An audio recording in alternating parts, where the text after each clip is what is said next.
Anda oleh masyarakat itu dibilang dokter. Tapi kalau dari lihat gelar Anda, sebenarnya di sini ada profesor, dokter, PhD, SPFK. Itu gelar apa aja sebenarnya?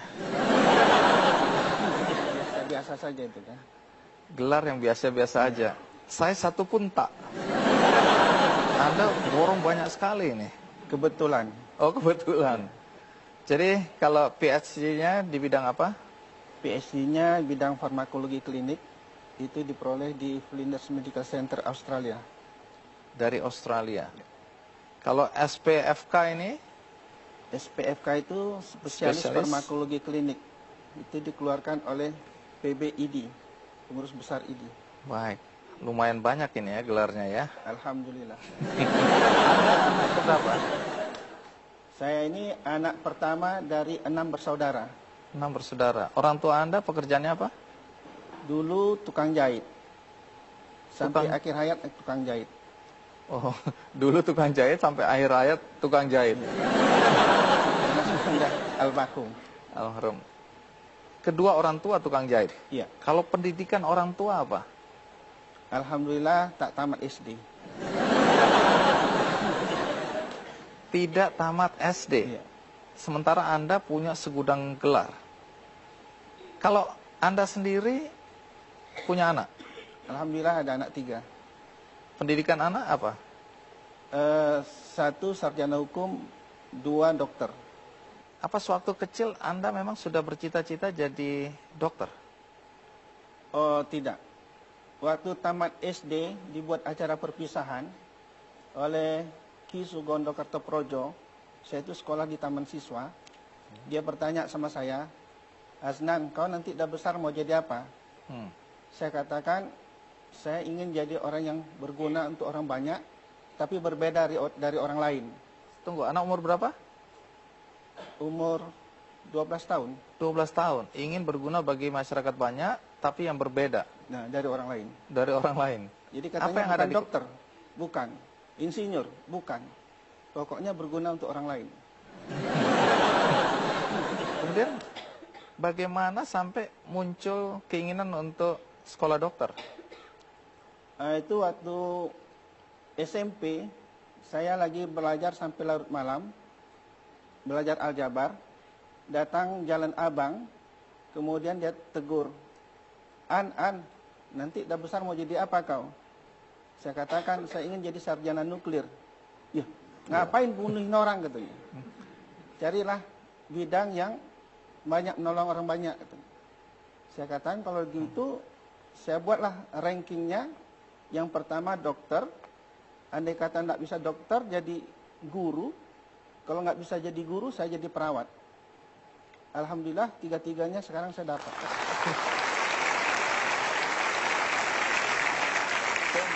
Masih banyak pertanyaan. Bagaimana sampai anak tukang jahit bisa kuliah kedokteran? Dari mana uangnya?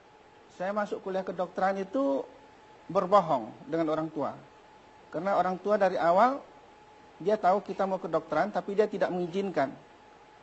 Maka waktu itu karena saya SMA-nya bagian PAL, bisa masuk kemana-mana, saya cuma minta uang Rp500 mendaftar ke satu fakultas. Saya masuk ke kedokteran. Orang tua tidak tahu. Cuma setelah lulus, baru orang tua sedikit emosi. Kenapa bisa masuk kedokteran? Kan udah dibilang jangan. Takut ini ya? Karena Jadi biayanya mahal. Saya katakan, Pak, sekali inilah aku minta duit. Waktu itu uang kuliah sama uang pelunco 33.000.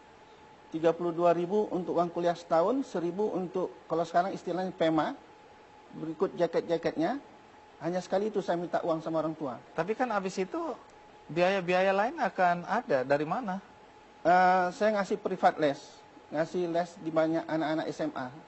Oh, Anda cari uang sendiri nih? Cari uang sendiri. Saya dengar ada jualan fotokopi juga. Oh, itu waktu mahasiswa, saya selalu membuat kumpulan soal-soal, dan itu dijual di kalangan mahasiswa. Alhamdulillah, ada juga uangnya. Oh, dari situ Anda membiayai kuliah Anda sendiri. Orang tua nggak bantu-bantu lagi. Tidak. Anda sekarang ini dikenal sebagai dokter aneh di Medan. Anehnya di mana?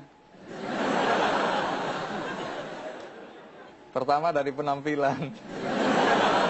Gara-gara penampilan ini saya kena cekal. Oh, kenapa begitu? Saya dituduh Islam ekstremis sebelum pergi ke Australia. Terus apa yang terjadi? Ya 3 tahun saya menunggu untuk bisa direhabilitasi. Gara-gara penampilan seperti ini? Iya. Karena walaupun Anda profesor, dokter, PhD, SP, FK gitu, Itu kan belakangan. belakangan. Nah, masyarakat di sana manggil Anda apa dengan semua gelar ini? Mereka nggak lihat itu profesor, mereka panggil Buya.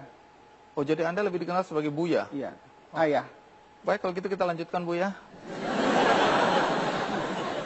Anda tadi disebut aneh, bukan karena penampilan sebenarnya, lebih karena apa yang Anda lakukan dalam praktek kedokteran tidak biasa. Bukan dalam tindakan, tetapi dalam pembayaran.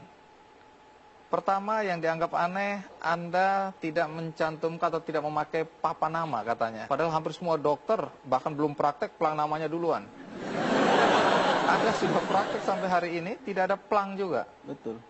Kenapa begitu? Karena setelah pulang dari Australia, saya sebenarnya tidak berniat untuk praktek.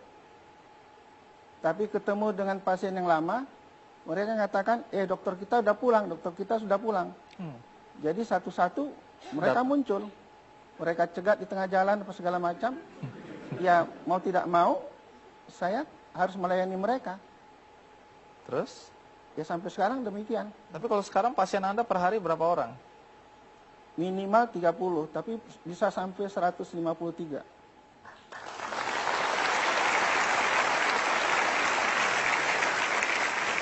Ini nggak ada papan nama bukan berarti ini praktek liar ini ya? Oh tidak. Iya. SIP. Saya curiga aja ini. Kemudian Anda dianggap aneh karena cara pembayarannya. Ya. Pertama Anda nggak menentukan tarif ya? Tidak boleh. Tidak boleh. Iya. Yang tidak membolehkan siapa? Pelajaran yang sampai kepada saya, ada 3 profesi yang tidak boleh meminta duit kepada rekanannya. Pertama adalah apabila seorang murid ingin berguru sama kita. Jadi profesi dosen, guru itu sebenarnya tidak boleh membuat tarif. Kedua adalah apabila datang orang ingin minta nasihat. Kami ada masalah begini-begini sebagai pengacara, tidak boleh membuat tarif. Dan yang ketiga adalah apabila datang seseorang ingin berobat kepada kita, tak boleh bikin tarif. Tapi kalau dia kasih, kita terima. Ini pengetahuan baru bagi saya. Udah lama itu, Pak.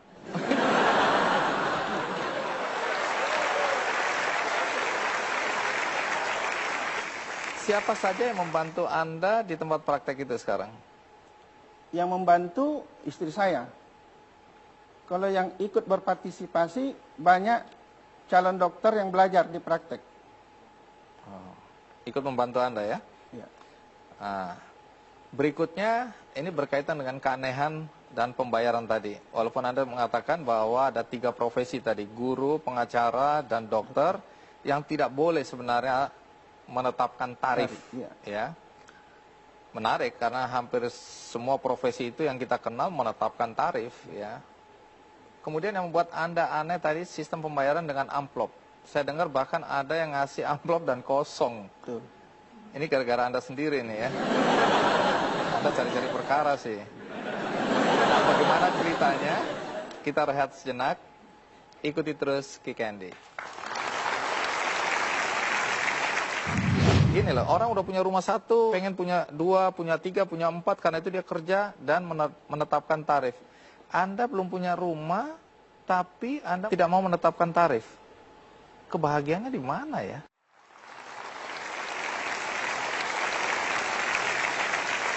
Bu Yasna, saya dengar pasien Anda itu dari kalangan bawah sampai atas, bahkan orang-orang dari luar Sumatera itu datang berobat pada Anda.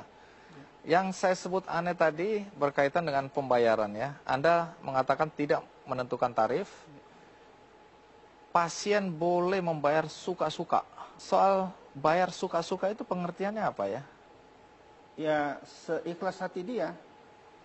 Jadi kalau saya datang berobat, kemudian hanya punya 5.000 saya kasih, Anda terima? Dengan senang hati. Karena saya tak tahu Bapak bayar 5.000 kah, bayar 1 juta, saya tidak tahu. Kenapa Anda nggak tahu? Saya tak pernah buka amplopnya. Oh, jadi semua pembayaran seperti digambar itu diberikan melalui amplop. Iya. Terus kemudian dengan cara seperti itu apakah Anda nggak merasa dirugikan? Di mana ruginya? Nyatanya kan tetap kaya kan?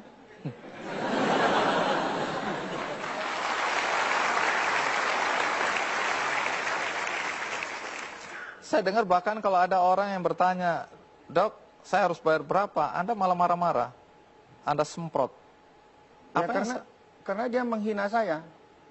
Loh, kan jasa Anda sudah Anda berikan dan saya menanyakan berapa saya harus membayar jasa itu. Kalau saya sudah bisa menghargai berapa rupiah saya, orang lain akan bisa beli saya. Saya tidak ingin beli.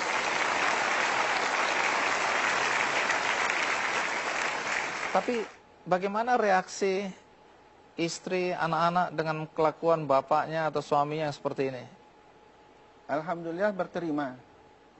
Mereka menerima. Iya, kalau nggak terima pecat aja. Ya, Siapa suruh jadi bini saya? Saya dengar ada juga orang yang ngasih amplop dan amplopnya ternyata kosong.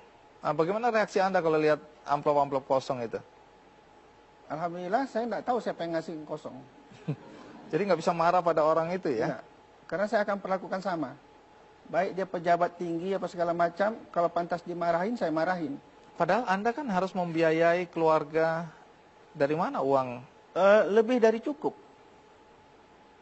Karena uang itu begitu dapat langsung dibagi. Ada pos-posnya. Untuk zakat berapa, untuk orang tua berapa, untuk tabungan rumah berapa. Karena sampai sekarang kan nggak punya rumah. Anda nggak punya rumah? Ya, nompang sama mertua. Nah, itu akibatnya. Ya. Nah, ini yang saya maksud kan. Orang harus gini loh, orang udah punya rumah satu, pengen punya 2, punya 3, punya 4, karena itu dia kerja dan menetapkan tarif. Anda belum punya rumah, tapi Anda tidak mau menetapkan tarif. Kebahagiaannya di mana ya? Kebahagiaannya, uang yang diperoleh itu kan dinikmati dalam bentuk yang lain, ya kan? Salah satu, alhamdulillah kami semua sudah haji. Cucu saya pun sudah umur setahun sudah bawa umrah. Tiap tahun keluar negeri. Kurang apa lagi?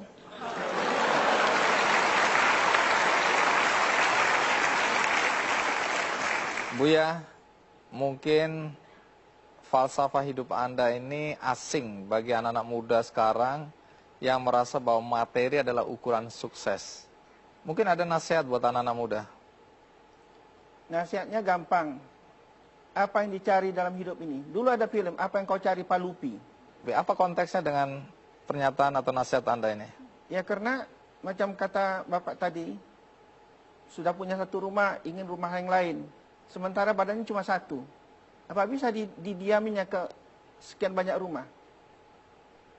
Berapa banyak orang yang kaya, ternyata dia tidak berjalan sama istrinya. Istrinya jalan sama supirnya. Ya kan? Dia kaya, tak pernah tinggal tidur di tempat tidur matras yang dia milikin.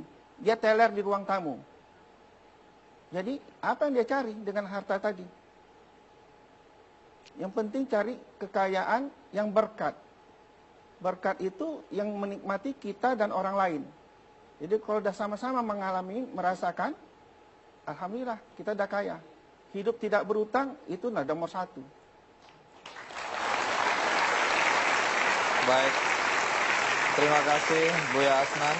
Sama-sama. Hari ini bisa berbagi cerita dengan kami, berbagi filosofi hidup dengan kami semua, terutama untuk anak-anak muda, dan terutama dokter-dokter atau calon-calon dokter ya.